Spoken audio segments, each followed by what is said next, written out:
Bonjour. Alors aujourd'hui, je vous arrive avec une question qui m'est souvent posée de la part de plusieurs d'entre vous et qui consiste à savoir comment on fait pour savoir si on a transformé une blessure, une attente, une croyance et pourquoi on serait attentif à ça. Donc, c'est ce que je vous propose dans le cadre du live d'aujourd'hui. Bienvenue en cette première semaine du mois de janvier 2021.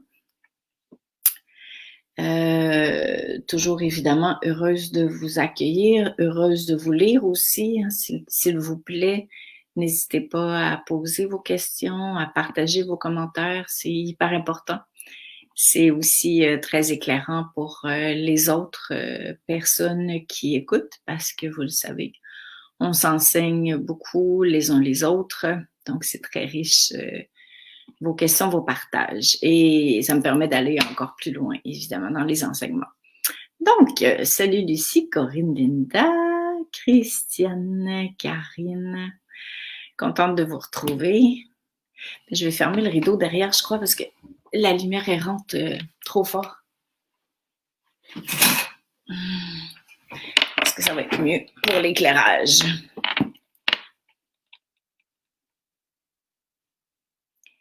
Voilà! José, salut!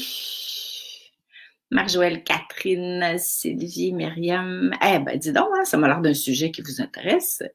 Françoise, Agnès, Sylvie.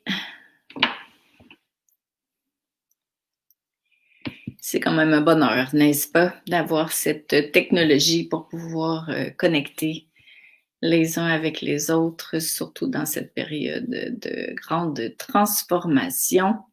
Bonjour Mariette, Diane, Lucie.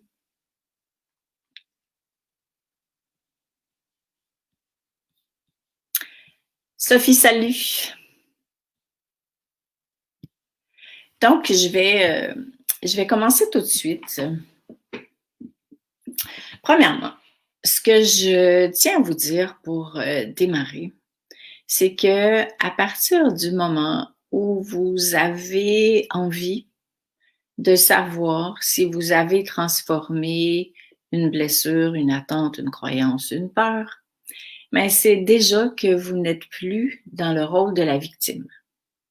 Ça, ben, pour moi, en tout cas de mon point de vue, c'est une sacrée bonne nouvelle. C'est même une belle occasion de célébrer votre perception de la réalité, votre état intérieur, votre vision de la vie, puis votre énergie. Parce que l'un va pas sans l'autre, quoi. Si on est encore dans cette posture-là que les autres nous font quelque chose, que c'est la faute des autres, ou carrément que c'est de notre faute à nous, parce que des fois, on est carrément victime de notre propre mental, de nos vieilles croyances, de nos propres attentes. Alors, évidemment que quand tout à coup on sort de ça, de ce paradigme-là, qui n'est pas mal, qui fait tout simplement partie d'une autre réalité, d'un autre monde, eh ben, on est déjà dans l'ouverture. Puis, je trouve que c'est important de célébrer nos avancées. Plutôt que de toujours croire qu'on n'est pas arrivé quelque part, de toujours penser qu'on a un problème, de toujours se dire qu'il faut travailler sur soi. Vous le savez maintenant, bon, pas que j'aime pas, mais je trouve que c'est un mot qui est plus à la mode. Travailler, puisque travailler, c'est comme dur, c'est exigeant, ça devient un fardeau, une tâche qui est lourde. Tandis que célébrer nos avancées, puis par exemple, choisir de se dire, wow, quand même, hein? Si je décide de voir comment est-ce que je peux savoir si j'ai transformé quelque chose ou où j'en suis dans ma transformation, c'est surtout ça. Mais merci à moi. Merci à moi d'avoir fait les pas, d'avoir ouvert ma conscience, d'avoir choisi de transformer mon regard sur la réalité. Donc ça, c'est le point numéro un. Parce que j'appelle ça de l'auto-gratitude, ça veut dire avoir de la gratitude pour les pas qu'on franchit. Attendez pas que les autres en aient pour vous, vous allez attendre longtemps, vous allez être frustré, mais vraiment d'être heureux. Et ça, il y a juste vous qui pouvez choisir de dire, ben bravo, bravo à moi. Je suis fière de moi. C'est quand même énorme. Donc, c'est important pour moi de vous le rappeler. Alors, maintenant, comment on fait pour savoir si on a transformé quelque chose? Je vous dirais que l'intensité de votre réaction par rapport à la personne et ou à la situation qui était révélateur de ce que vous aviez à transformer, vous dit où vous en êtes. Je vais vous clarifier ça. On va mettre ça plus simple, puis on va y aller à partir d'exemples. Mais en fait, là où vous en êtes, c'est votre réaction. Donc, au début, quand on est appelé à transformer quelque chose, ça veut dire, par exemple, changer une croyance qui me pourrit la vie, une croyance qui m'a été inculquée ou que moi, à laquelle j'ai adhéré, qui à une certaine époque faisait du sens et qui maintenant me fait souffrir. Donc, comment, à mon avis, en tout cas, avec mes années d'accompagnement, j'ai déjà essayé dans le cadre d'un stage de faire prendre conscience de croyances à quelqu'un, puis ça marchait pas trop. Puis j'ai compris que c'est normal parce que quand tu l'as collé d'en face depuis des années, c'est difficile de se reculer de cette croyance-là pour voir plus clair, parce que pour moi, une croyance, c'est la réalité, c'est la vérité. Donc, si je suis arrangée de même, puis j'essaie de voir ma croyance, ben je vois pas grand-chose. Alors, qu'est-ce qui va arriver dans ce temps-là?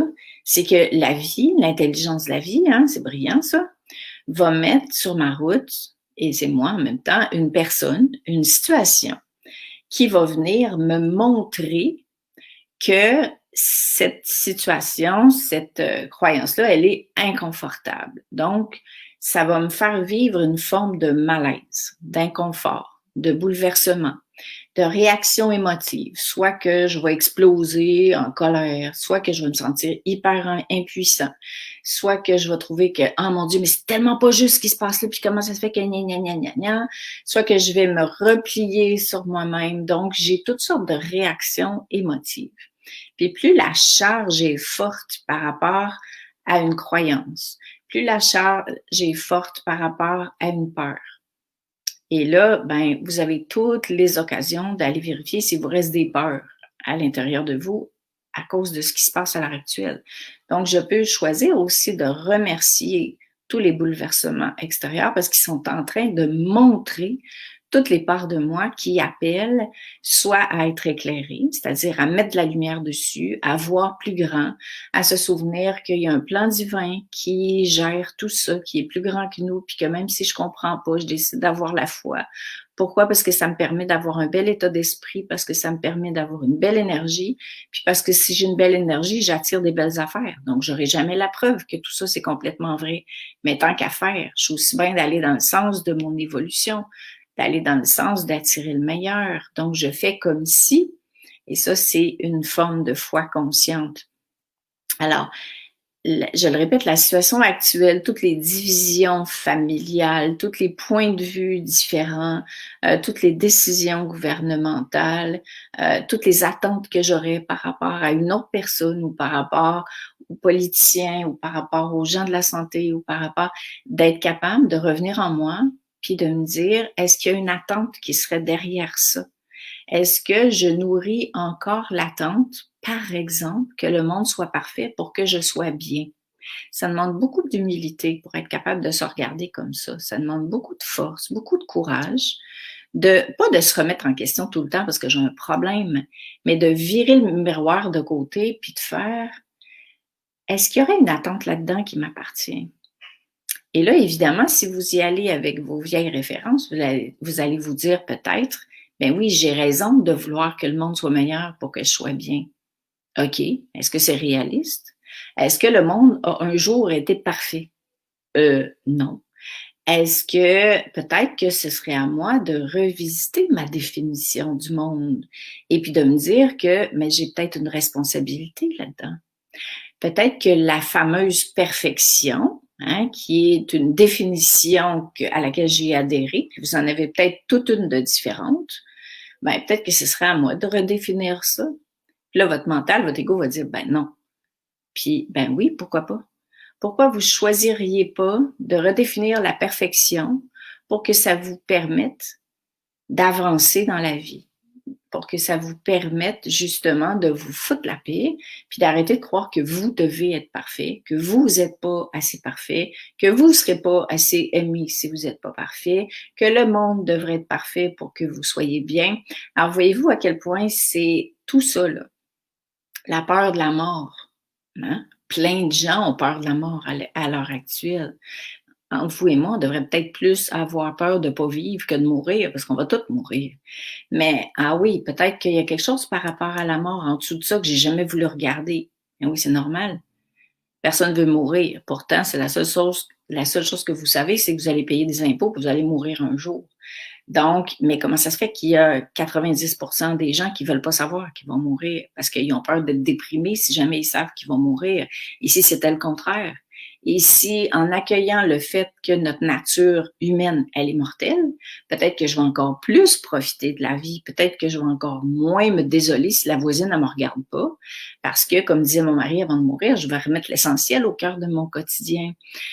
Qu'en est-il de cette situation-là à laquelle on vit? Si je suis toujours en train de réagir par rapport à ceux qui font pas ce que je veux comme je veux, puis ceux qui me comprennent pas comme je voudrais qu'ils me comprennent pour que soit que je me sente mieux, soit pour que j'ai raison, soit pour que je me sente compris. OK, mais qu'est-ce qui fait que je suis pas capable d'être heureux si les autres me comprennent pas? Qu'est-ce qui fait que j'ai tant besoin que les autres me comprennent ou que j'ai tant besoin que les autres soient d'accord avec moi ou que j'ai tant besoin que les autres fassent ce que je pense qu'ils devraient faire pour que moi je sois bien? Alors, voyez-vous que ça nous ramène beaucoup à soi. Et cette période ici, c'est ça l'objectif. Je parlais de libération dans mon live du 31 décembre et c'est une période pour se libérer. Mais attention, on se libère pas parce que ce qu'on pensait, ce qu'on faisait était pas correct. On se libère parce qu'on enlève les voiles qui nous éloignent de notre vérité, de notre essence, de qui nous sommes véritablement. Donc, au lieu de chercher la paix dehors, et là, si j'enlève le voile qui me dit que les autres doivent être comme ci, comme ça pour que je sois en paix, mais je commence à la trouver dedans. Alors, voyez-vous, c'est ça la vraie libération. C'est que je choisis, à partir de l'extérieur qui me dérange, de revenir à l'intérieur pour créer l'espace, pour défaire ce qui fait en sorte que j'arrive pas à être bien, j'arrive pas à être joyeux. Attention, joyeux, ça veut pas dire être dépendant d'une situation pour être heureux. Ça veut dire la joie d'être, la joie de renaître, la joie de sortir de la posture de victime, la joie d'avoir lâché quelque chose, d'avoir éclairé quelque chose, d'avoir vu quelque chose, parce qu'on peut rien transformer qu'on n'a pas vu. Donc, mais on est élevé à quand je vois, quand je prends conscience de quelque chose, je pense que j'ai un problème. Ça, c'est une immense croyance à lâcher, à libérer, à reconditionner. Parce que non, c'est le contraire. Chaque fois que je vois quelque chose, je devrais célébrer le fait que je l'ai vu. Et de faire, ah, mon Dieu, mais je l'avais jamais vu avant. Puis au lieu de trouver coupable celui qui m'a permis de le voir, ben, je le remercie, soit en parole ou soit à l'intérieur de moi-même, tout simplement, puis de faire, ah, mais oui, écoute, si ça m'était pas arrivé, j'aurais jamais vu à quel point j'ai ce genre de comportement-là, puis que finalement, c'est lourd pour moi, beaucoup plus que pour les autres. Alors, la vie, elle va venir, je le répète, à travers différentes situations, à travers différentes personnes, vous montrer où vous en êtes par rapport à ce que vous êtes appelé à transformer. Et plus vous réagissez fort, plus c'est important à lâcher. Pas plus vous avez un problème, lâchez ça. Plus c'est important à transformer, à éclairer, à lâcher. Donc, ça dépend de ce que vous vivez, puis ça dépend de ce que vous voyez. Si vous vous demandez par où commencer, ben par ce qui vous fait chier le plus, c'est pas compliqué. Ce qui vous dérange le plus, ce qui vous bouleverse le plus, ce qui vous perturbe le plus, c'est là que votre âme est en train de vous montrer. C'est ici, ma chérie, que tu es appelée à mettre un petit peu de lumière ou à changer de croyance ou à transformer ta perception de la réalité ou à guérir telle blessure. Donc, plus c'est fort, plus c'est là qu'il faut agir, pas plus c'est un problème, plus c'est là qu'il faut agir et plus c'est intéressant de dire merci. Parce que à partir du moment où vous avez de la gratitude pour la vie qui vous a montré où agir, parce que c'était très inconfortable, et là déjà, vos cellules, ils s'ouvrent à la transformation. Si vos cellules, si vous êtes super frustré, fermé, puis non, il n'y en a pas question, puis vous cherchez d'où ça vient, puis c'est quoi votre problème à vous, c'est quoi le problème de l'autre, ou comment ça se fait que la vie, c'est toujours compliqué, puis gna, gna, gna, gna. Ben là, si vous voulez une représentation métaphorique, ben c'est comme si vos cellules, ils se crispent, puis se ferment, parce que vous êtes dans le tu vois, la résistance, dans le vouloir comprendre. Puis il n'y a aucune guérison qui se passe avec la tête. Donc, même si vous faites une thèse de doctorat sur votre problème, vous allez juste être plus intelligent par rapport à ce que vous pensez d'un problème, mais ça ne va jamais se transformer. Tandis que si vous créez une ouverture à l'intérieur de vous sur la possibilité que la vie est peut-être en train de vous montrer ou agir, même si vous n'êtes pas encore dans le ressenti du mieux-être, vous êtes en train d'ouvrir vos cellules à la transformation, parce que ça se passe au niveau d'une alchimie, ça se passe dans l'invisible. Alors, vous êtes déjà dans l'ouverture. Et c'est dans cette ouverture-là que la transformation de ce que vous souhaitez tant va arriver. Donc, puis je sais que ça fait beaucoup d'affaires à déprogrammer parce qu'on a tellement l'habitude de fonctionner autrement. Puis surtout, je le répète encore une fois, mais c'est tellement ça qui est le bug dans le milieu, c'est de penser que vous avez un problème ou que les autres ont un problème. La vie, c'est pas une question d'un problème, c'est une question d'évolution. Puis si vous étiez pas mal par rapport à quelque chose, comment est-ce que la vie pourrait attirer votre attention sur ce que vous êtes appelé à transformer si ça vous rend pas inconfortable? Donc finalement, l'inconfort, c'est le messager, mais c'est pas le problème. Et nous, ce qu'on fait, c'est qu'on met l'accent sur le messager, que ce soit une personne ou une situation. Puis là, on essaie de régler l'autre qui est venu déranger notre petit confort, notre vie, nos affaires. Tandis que c'est l'inverse. C'est un messager qui vient me montrer où agir, mais pas nécessairement qui vient me montrer que j'ai un problème, parce que des fois, c'est juste un truc à lâcher, quoi. Une définition de la vie à changer, un espace à éclairer ou un sourire à mettre dans la vie pour arrêter de se prendre au sérieux, parce que là, hein, si on prend tout au sérieux, on est pas mal foutu ces temps-là, à commencer par nous-mêmes puis nos pensées. Donc, c'est vraiment à ce niveau-là que c'est important de se déconditionner, de se reprogrammer autrement. Et personne ne va le faire à votre place. Donc, je vous dirais, si vous êtes, mis à part ce que je viens de vous dire, si à un moment donné, vous êtes bloqué quelque part, c'est-à-dire que vous êtes dans cette ouverture-là, vous êtes conscient qu'il y a un bug à quelque part, mais vous ne le voyez pas, demandez à votre âme, demandez à plus grand que vous de vous éclairer. Et si votre cœur, la vie va tout le temps mettre sur votre route la bonne personne. Donc, je vous dirais, restez pas accroché trop longtemps sur quelque chose. Si vous voyez que ça se perpétue depuis très longtemps, vous pouvez demander, par exemple, là, c'est le temps, à mon avis, de demander des consultations. 1 heure de consultation, puis là, tout à coup, vous le voyez. Ah, wow, OK, parce que justement, comme ça, c'est dur à voir. Et là, vous le voyez et vous savez sur quoi agir. Ça, c'est vous qui continuez d'agir. Je vais vous donner un autre exemple aussi pour compléter ce live-là, puis posez vos questions. Hein, allez-y allègrement, je suis là pour ça. Mais si on parle, par exemple, de comment savoir si on a transformé une blessure. On a toutes des blessures d'amour. On est venus sur la terre en grande partie pour guérir de nos blessures d'amour, pour grandir en amour. Alors, c'est les autres. Ce sont les personnes que vous avez mandatées, même si vous ne le savez pas, de venir réveiller ces blessures-là pour que vous puissiez en prendre conscience. Non. Par exemple, vous avez mandaté quelqu'un de venir réveiller une blessure de rejet. Bon, souvent, il y en a 2, 3 de collés ensemble, là, mais pour les besoins de la cause d'aujourd'hui, je vais par exemple parler du rejet. Donc, vous allez rencontrer une personne, puis plus les gens sont proches de vous, dans votre famille, par exemple, ou vos amis, bien, plus la blessure, elle se réveille. Donc, c'est parfait. Parce que si c'était à voisine de 3 rues plus loin, je pense pas que ça vous dérangerait vraiment qu'elle vous rejette parce que vous n'avez pas sorti les poubelles à l'heure qu'il fallait. Mais si c'est quelqu'un de votre famille, ah oui, là, ça va vous déranger plus. Donc, ça revient à ce que je disais tout à l'heure. Plus l'intensité est grande, et généralement, quand c'est quelqu'un à qui on tient, l'intensité est plus grande parce que ça nous touche personnellement, plus ça veut dire que c'est un gros truc à transformer. Alors, si je veux être encore plus claire, Bien, je vais vous partager l'exemple de mon père. J'en ai déjà parlé dans les années précédentes, mais ça vaut la peine quand même que j'y revienne juste pour qu'on puisse bien saisir comment ça se passe. Donc, au début, lui, je l'avais engagé pour ça. Je parle de mon père, pour réveiller ça. Alors, bien sûr que j'étais pas dans cette conscience-là quand j'avais 30 ans, alors je réagissais au rejet que je ressentais à ses côtés. Et comme j'étais très rebelle, ben, je réagissais vraiment de manière assez prononcée. C'était mon mécanisme de défense. Puis ça, c'est important d'honorer notre mécanisme de défense parce que moi, jusque-là, c'est lui qui m'a permis de survivre. Donc, dire merci à ces mécanismes-là. Mais à un moment donné, c'est épuisant de toujours réagir parce que l'autre, il dort la nuit. C'est vous qui dormez pas. C'est vous qui avez une vibration qui baisse parce que de toujours être dans pourquoi il me fait ça, gna gna gna, si c'était, s'il m'aimait, il ne dirait pas des trucs comme ça, puis c'est pas juste, puis c'est ci, puis c'est ça, puis là, ça y est, là, ça baisse, ça baisse, ça baisse, puis là, votre âme, elle fait non, mais elle comprend pas le message, donc elle vous renvoie quelqu'un d'autre qui va vous mettre en avant de la blessure de rejet.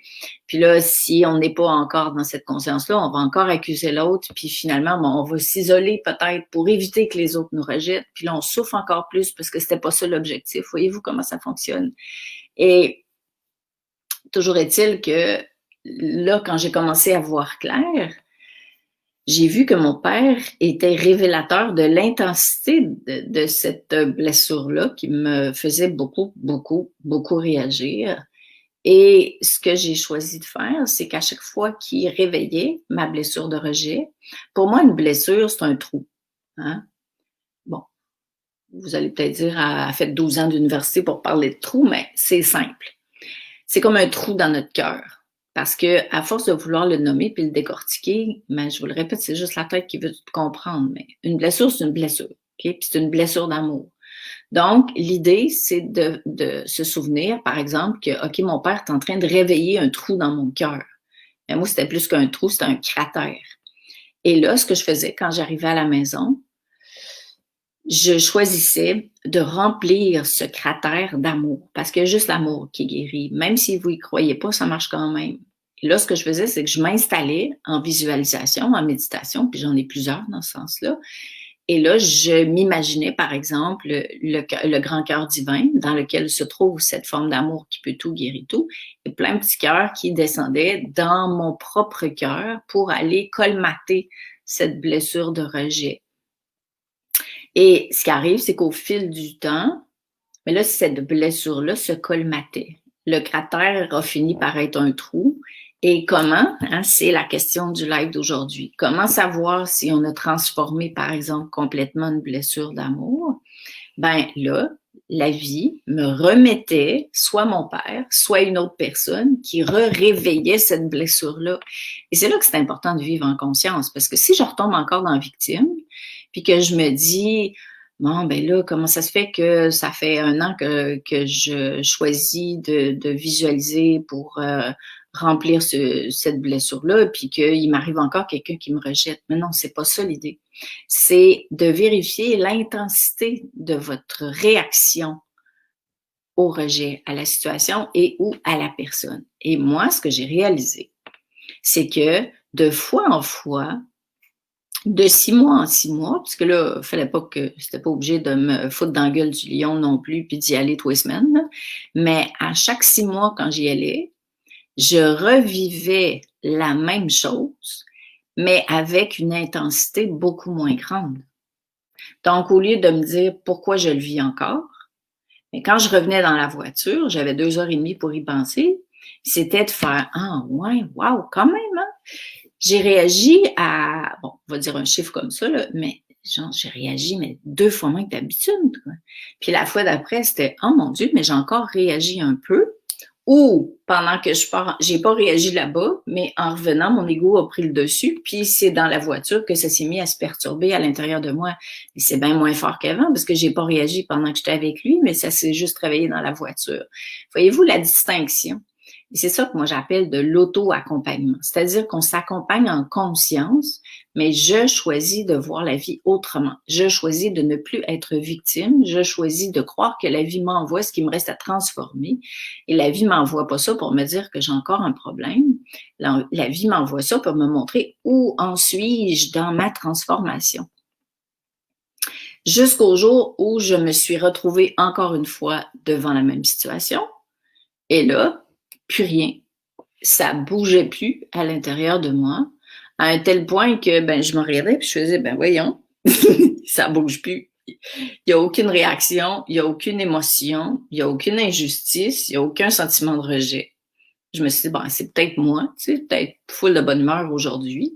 C'est encore arrivé une autre fois, rien du tout. Et depuis, c'est comme ça qu'on peut dire qu'une blessure est complètement transformée. Et quand vous l'avez complètement transformée, ça va plus vous arriver.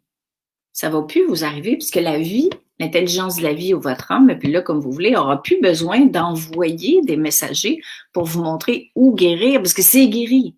Donc, puis comme on est venu sur la Terre pour évoluer, avancer, guérir, là, l'âme, elle va faire, OK, check, ça c'est cool, c'est réglé, merveilleux, célèbre, sors les bulles, puis là, on t'envoie la prochaine affaire. Mais l'ego, l'humain, va récupérer ça comme si, la vie, vas-tu me foutre la paix un jour? Mais non, on n'est pas sur la Terre pour ça.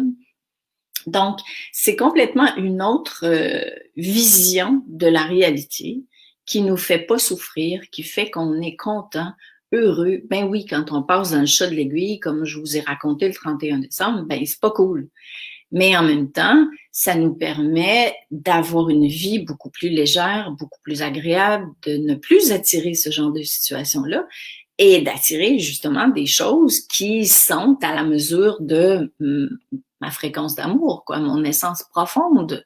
Alors, c'est pour ça que ça vaut la peine de choisir, de se donner les moyens, de voir plus clair en soi et ensuite de se donner les moyens pour transformer ce que j'ai vu à l'intérieur de moi. Et je le répète, tout se transforme avec de l'amour et non avec une compréhension rationnelle de pourquoi, comment, c'est à cause de qui, que j'ai fait encore. Donc, quand je parlais au début du live, pour ceux qui ne l'ont pas écouté, ça vaut la peine d'y revenir, des croyances, ça, c'en est une croyance. Qu'est-ce que j'ai fait encore? La vie, va-tu me laisser tranquille? C'est des vieilles croyances qu'on doit absolument transformer si on veut commencer à vivre heureux, si on veut évoluer. Si on veut vibrer, si on veut soutenir l'émergence du nouveau monde parce que c'est notre vibration qui accompagne l'autre, c'est notre propre transformation qui agit sur la transformation de la situation actuelle. Puis si on veut pas revenir dans une autre vie pour refaire la même maudite affaire. J'avais accompagné une personne en fin de vie comme ça. Je pense que j'en parle dans mon livre sur la fin de vie. Je me rappelle plus si je l'ai raconté ou pas. Mais cette dame-là, qui avait 52 ans au terme de son existence, a réalisé, à quelques jours de mourir, qu'elle était contrôlante. C'est-à-dire qu'elle voulait tout contrôler, ce que la vie lui amenait, contrôler ses enfants, contrôler l'intelligence de la vie, contrôler Dieu parce qu'elle a croyé en Dieu, à un tel point que quand elle en a pris conscience, elle a réalisé, elle me dit, non, mais tu te rends compte, je suis même en train de contrôler ma mort. Elle dit, mes enfants m'ont dit que j'étais contrôlante, je les ai jamais crus. C'était full mignon. Mais qu'est-ce qui a fait en sorte qu'elle a fait cette prise de conscience-là? Mais c'est parce qu'elle a été accueillie avec amour. Si j'avais dit, là, il faudrait qu'on trouve c'est quoi le problème, puis ça marche pas parce que c'est la tête. Mais quand tu es accueilli avec le cœur, puis que le temps est arrivé, c'est ton cœur qui t'amène à saisir quelque chose. Et cette femme-là, ça a été, tu sais, quand je vous dis, il faut jamais abandonner sur quelqu'un ni s'abandonner soi-même, parce que j'ai vu des gens guérir, mais à 2 jours de mourir, quoi. Puis c'est ça que t'apportes avec toi dans ton sac à dos céleste, c'est ce que tu as fait de ce qui t'est arrivé. Tu sais, le bon Dieu, même si c'est pas une personne, là, ou votre conscience ou votre cœur profond, ou appelez-le comme vous voulez, quand vous allez vous retrouver sur votre nuage assis en train de regarder votre vie, là, ben, ça va pas vous dire non, ça marche pas, tu as compris trop tard. Vous allez célébrer ce que vous avez fait, de ce que vous avez vécu, parce que vous avez saisi l'essence de ce que la vie voulait vous montrer.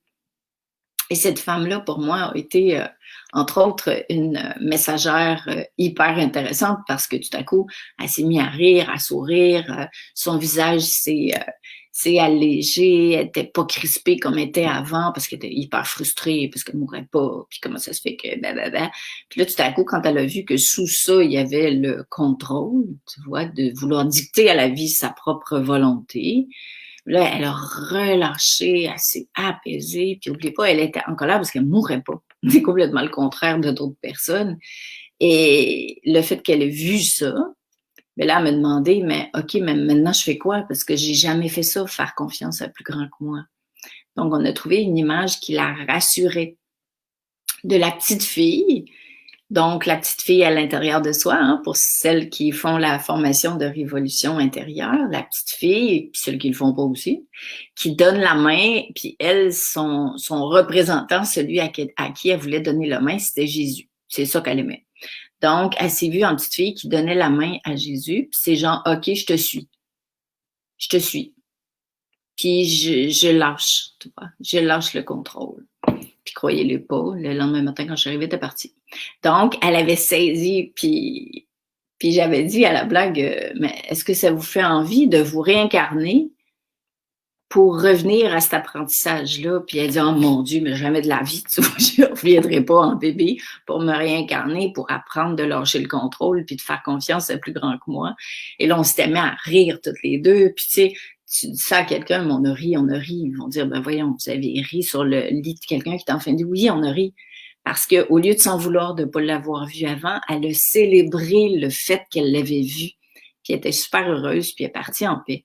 Donc, nous, ce qu'on peut faire, c'est choisir de célébrer chaque fois qu'on voit quelque chose, qu'on est appelé à transformer, de remercier, même si c'est difficile pour l'ego, la situation de la personne qui vient nous montrer où c'est inconfortable, d'accueillir l'inconfort comme étant un accouchement, une période de transition, avoir des contractions, c'est jamais cool, là, mais on peut pas donner naissance à un bébé si on n'a pas de contractions. Humainement, ça marche pas. Mais c'est pareil.